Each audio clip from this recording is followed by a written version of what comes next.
Hi, Steve Jones here with the Hardscape channel. I've got Reggie Capitan from The Brick Doctor, Inc. That's me.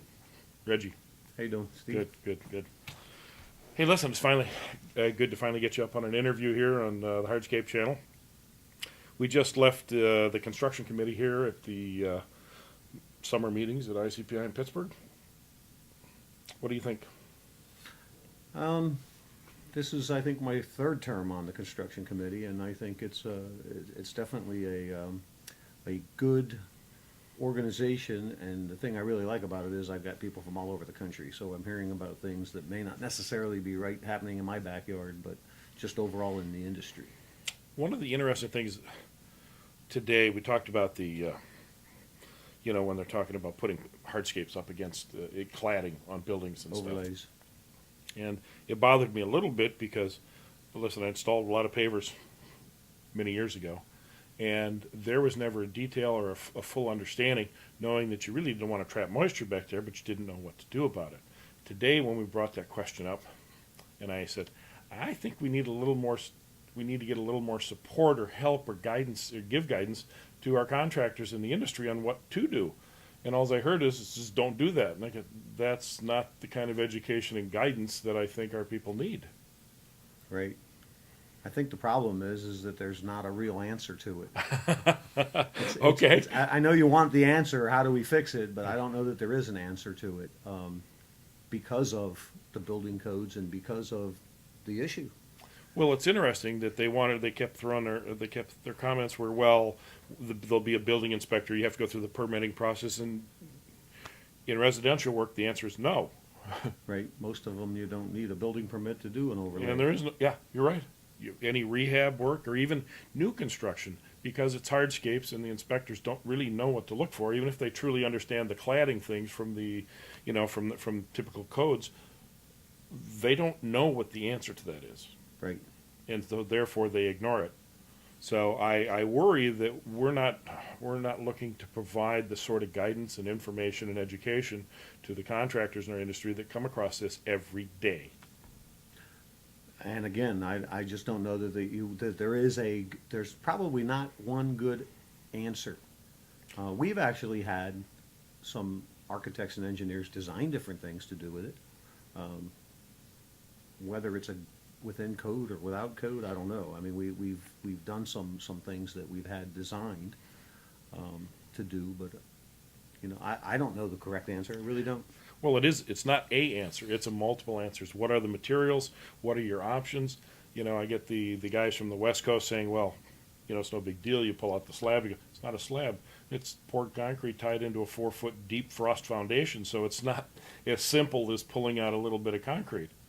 And typically when you go into a rehab project, and I could be wrong, but we always changed elevations to make it work because the original builder didn't do so well. Right. It's sometimes in the hardscape industry, unfortunately, we don't have specific guides and we have to make things work. You're on the job, you get it, you open it up, you go, I got to figure out the answer to this because the job has to move forward. You're not going to get more money to do that sort of thing. So a lot of people, including myself, have done things that back of our mind and the front of our mind, you put up your vapor barriers and you just move ahead, knowing that the moisture and the moisture vapor issues are going to be a problem somewhere down the road. Could be. So there was a couple times that we backed the brick off the stoop a little bit, had a nice little 1.5 inch, 1 inch, 2 inch channel behind it so that water could shed off and not create so much of an issue. But it's not always the case. And the homeowners are pretty insistent when they're spending that kind of money to get a look that they want. Sure.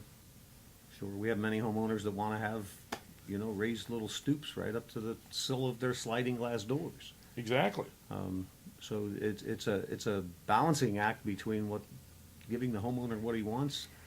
But I guess if you do that, you need to sit down with the homeowner and make sure he's aware it's not building code compliant. It's not, and you need to make that homeowner aware there could be problems. I mean, if he wants it and he wants to do it, it's hard to not. It's almost like when you go on a commercial job. If it's spec'd and the engineer tells you this is how you're going to do it, we can tell them anything we want and show them the documents and tell him that's not the way to do it, but if at the end of the day he said that's what he wants, that's what you end up doing, that's who's controlling.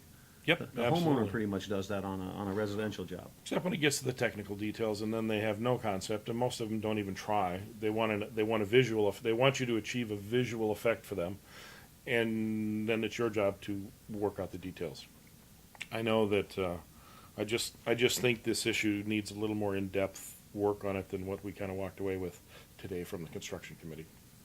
Well, I don't think it may be something for the technical committee to get into. No, Well, I disagree only because it has to deal with construction issues. but there's a lot of technical issues behind that construction. For us to sit here and say, Steve, that you can build it this way and that's gonna be good, I don't have the technical expertise to do that. Well, neither does anyone on the technical committee, because that's why these construction issues, because they're constructability issues, and whether they're technical in nature doesn't. We had the struggle back when I was construction committee chair of saying, well, it's technical, therefore it goes to the technical committee. The technical committee is focused on manufacturing issues, dealing with the manufacturing and the technical stuff for concrete. And, you know, for whatever reason, just because of the terminology, the word technical, things dealing with constructability issues were for a long time being sent over there, when in fact the expertise was not there to deal with these issues. The experience was I don't not know if I there. agree with you on that. Well, don't have to. I don't know if I agree with you on that, because I can construct anything, and I've got the experience and knowledge to construct anything. 30 years doing this, so if you tell me you want this to look like this and be just like this, I can do that. But the technical background to it to say, well, if I do this way, what is my end result going to be 10 years from now or 15 years from now? The durability of it, the other consequences that come into play. And I guess my understanding of the technical committee is a little different, I think, than yours is on that, because I don't think it's just the manufacturing process part of it. I think they're tasked with the overall technical aspects of our whole industry. Okay. We went through that battle many years ago, dealing with the construction and technical issues and stuff, but and that's something we don't have to rehash now for sure. Right. What are some other issues that you find would be important for us as ICPI to deal with for contractors? What seems to be a hot button issue that maybe you think that's we haven't quite gotten to yet?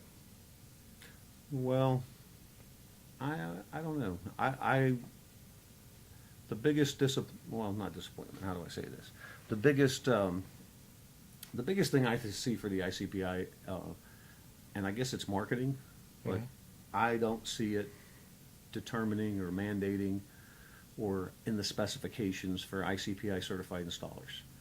They're looking at doing other things, which I think is good for the accredited paver installation company, but I just think it needs to be either marketed better. Somehow we're losing out on that end of it. I could tell you in the last 2 years, I may have seen 2 jobs that had that in their specification. We have, and I would agree with you, when we first started the industry association, we did a much better job of awareness of who we are, what we try to represent in the construction industry. As we've moved forward, we seem to have forgotten the fact that if you're not getting your name out, your purpose out, your goals, what you provide, people forget about you, and people find you not as relevant as we should be. And I would agree with you. I just wish there was that would always be a component of everything that we do here at ICPI, is the pitch and the sale as to why ICPI is relevant to the hardscape industry, and in selling itself. We used to sell ourselves as the technical resource, the expertise for, basically for hardscapes, mostly the pavement side. So they don't do that anymore. I don't see enough of it. Yeah, I haven't been involved in that side of it, so, I don't know what marketing does, what they don't do. I just know I see the end result, and I don't see us specified a lot, or I don't see that type of thing specified a lot when it comes to pavers being installed. And some of it, I guess, maybe has to do, too, with it's not all concrete. There's a lot of brick pavers out there. We do a lot of brick. Yep. So it's not just the ICPI, the BIA, and everybody that's involved in any type of the hardscape industry. I just don't see, And I'm not sure they even have a certified installer type thing for the BIA. No, I they think don't. they do. And they're really not looking to. They're fine with what ICPI does. It's because it's a concrete producer, I would say, influenced association, the ICPI. Then even though we have people from Pine Hall here that are informational members, they've never made a real room at the table for other than concrete products. And I feel that's kind of doing the contractor side of our business a bit of a disservice, because you do clay, you do natural stone, and you do concrete. And there is no such thing as a concrete paver installer. There Right. is a hardscape pavement, a segmental pavement installer. Yes, that's a group of people, our friends. But, and it's that their inability to let go of the fact that, yes, they produce concrete. But it's surprising if you talk to a lot of them that actually have retail or distribution centers, most of them also carry clay and natural stone at the stores they own. But as they look at this association as representing the producers of concrete, and I think there's a slightly different take on that from the contractors. And and we deal with it all because we're not a hardscape company. We actually are a full line masonry company. We've built cinder block walls, we do vertical brick, but we do mainly, our masonry side is mainly custom flat work. We do concrete with brick soldier courses, with concrete paver soldier courses, inlays. So we do the whole gamut. And you're right, I wish there was one. One of the things I liked with the accredited paver installation company, notice they didn't mention You use concrete. the word concrete, yep. And I like that. I actually brought that up when it came out about that. I like that because I do more than concrete. I do brick and other things. So that's a good part. So, as a masonry company, how many actual masons do you have working in your company? I usually keep two. Two, okay. And you say you do mostly flat, decorative flat work and stuff, but you do masonry, vertical masonry walls and face. We don't get into doing like homes and chimneys and stuff like that anymore. Most of the vertical work we do, for example, we contract with a company in Delaware. Dumpster enclosure just got hit and Oh. blew out a cinder block wall. We run the wall, finish the demo, run the new wall up. We do wet set mud laid flat brick too, Okay. also jointed flat brick. Yeah.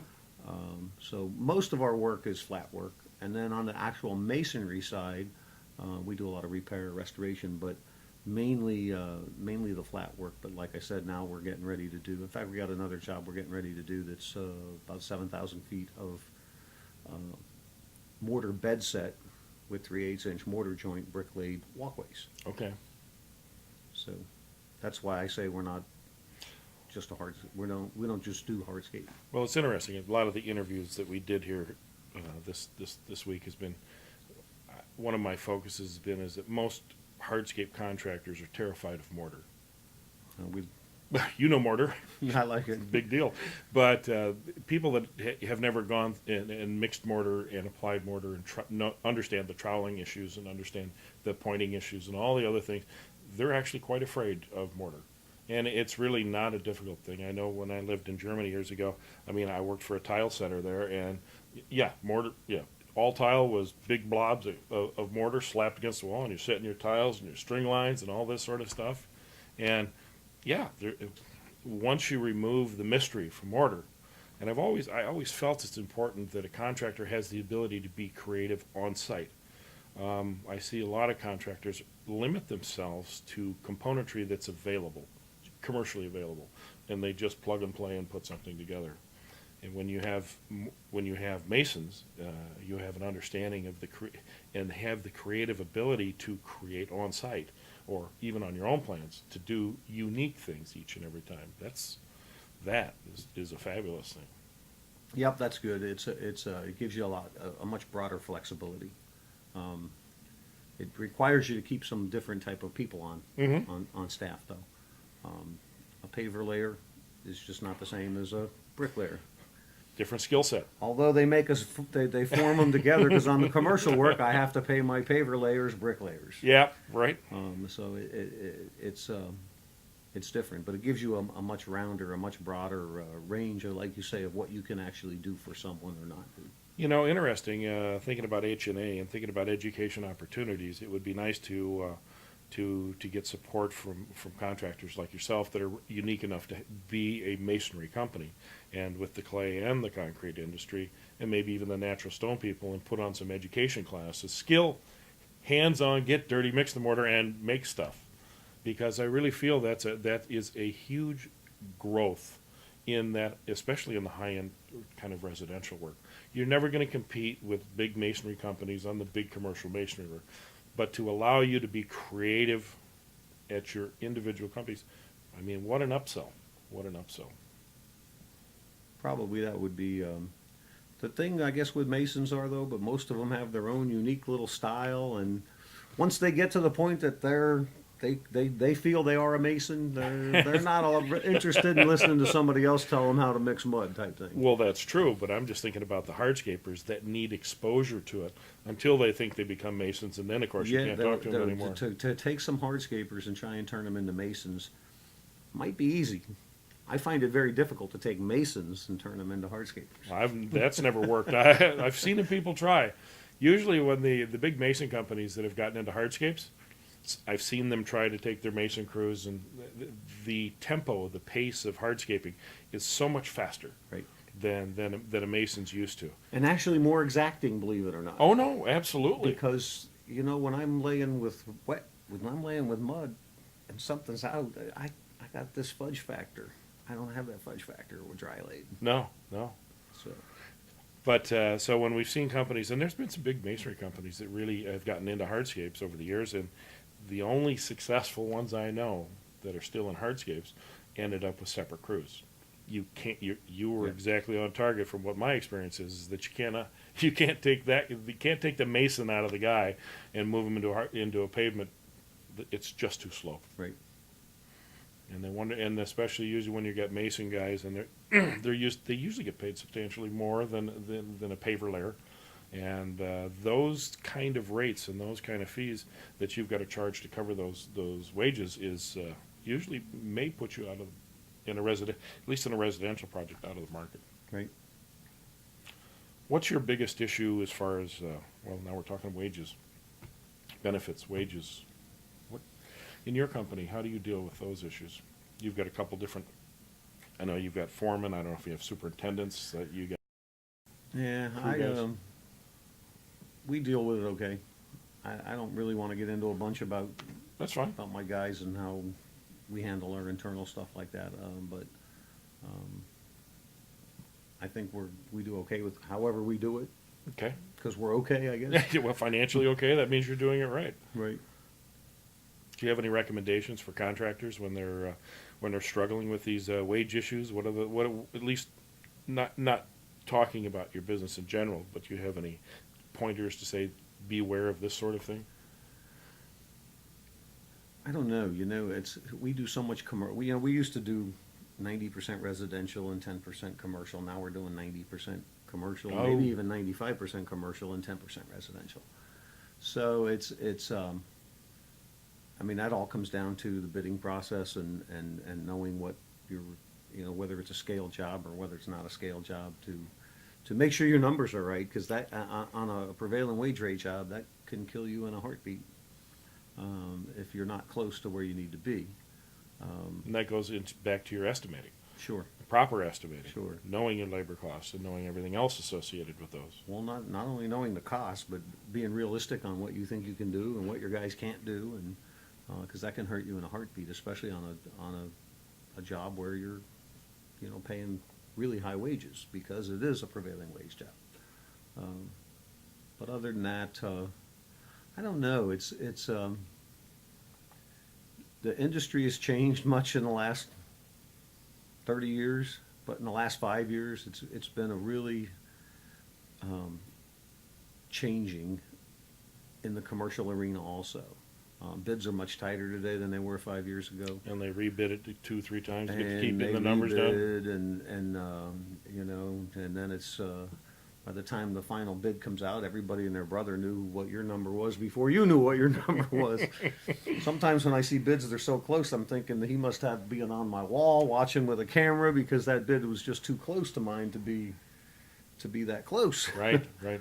But that might be a good thing. That actually might be That might be somebody else that's looking at it realistically and, came up with close to the same numbers. Yeah, sometimes, when a company loses out a bid to another company with a lot of differential between the bids, you wonder, where the heck did he get that number? Yep. Because he's because darn well it's going to hurt him. And I don't know of any contractor, at least I haven't figured it out. I never met a contractor that purposefully did a job for no money. So I haven't either. if I meet one, I may run the other way, but I know that a lot of them do work for no money, but they haven't properly costed or estimated the project, and at the end of the day, they've lost money, and that always concerns me. Especially contractors go, well, if I just work the numbers one more time, the numbers will change a little bit. The great thing about numbers is they don't change. You have to start lying to yourself about production rates. You have to start lying to yourself about the safety margins you've incorporated into your bidding process. And The only thing that can change on your numbers is what you decide you want at the end. Because if your numbers are real, that's the only thing that can change. true, but unfortunately, that's not how a lot of them play the game. And it always goes back to running your business profitably. You really do get to decide how much profit, but there's supposed to be something at the end of every project. Absolutely. If there's not, What the hell are you doing? I can sit home and watch the Hardscape channel. True. So, what other issues do you feel that are there any things here at ICPI that tickle your fancy or? I think the ICPI is a great organization. I'm very happy to be involved with them. I also, I met you years ago. I come to the ICPI meetings and so forth, and I became involved in it because it is the industry that I'm involved in, and I want to be able to have a voice. I wish we'd get more people involved. It's more difficult to corral it if you have more people. But the thing I love about it most is I like to be able to network and contact with people all over the country to see what's happening here, what's happening there. I had a project come up a couple years ago. I guess I won't mention names, but I had a project that came up a couple years ago where the only place I could get this was from a company in California, Okay. in Los Angeles, and I'm in Delaware. So it was really neat because of my exposure and contacts with the ICPI. I sent an email out to people on my committee, and before I know it, I had 5 or 6 replies back. Yeah, we deal with this company, and we've never had problems with them as an upfront company. I ended up making a trip out to LA to make sure anyway, but I was totally in the blind on it. But because of my contacts here, I was able to at least to get some feedback on different things like that. So I like the whole country type approach, that at least you get the contacts. Yeah, and I tell you what, the varied opinions and comments we get at the meetings are important. Sometimes I feel it was always hard as a committee chair to elicit comments and involvement. I mean, you're always involved, and many of our other members. Unfortunately, we seem to struggle to extract input from even some of the members we do have that show up regularly, and to get new members to come and participate. I think Joel Guth here from IQ Power Tools, he's a wealth of information and knowledge, and it's really great to have him see him on the committee and participate. I just wanted to know when his new saw's ready. Well, everybody does. So, but I think those are the type of vendor involvements, and him being his original company was a large mason contractor out in Southern Cal, and so his background is that of being a big contractor, and as he's changed who he is and what he is, he's now saw manufacturer. But that's great. It's great that he brings that background with him, and he's got a passion for the education and stuff. So silly bugger. Now we got him. Well, Reggie, I would like to. I want to thank you for coming up and doing the interview today, and I think our viewers are going to certainly enjoy listening to you and your comments. And if you want to hear more, come to the next ICPI meeting. It's going to be in New Orleans. We look forward to you being there, and I'm sure I'll see you. I'm sure I'll see you there. Reggie, Thanks. thanks again. Take care. This is Steve Jones and Reggie Capitan signing off.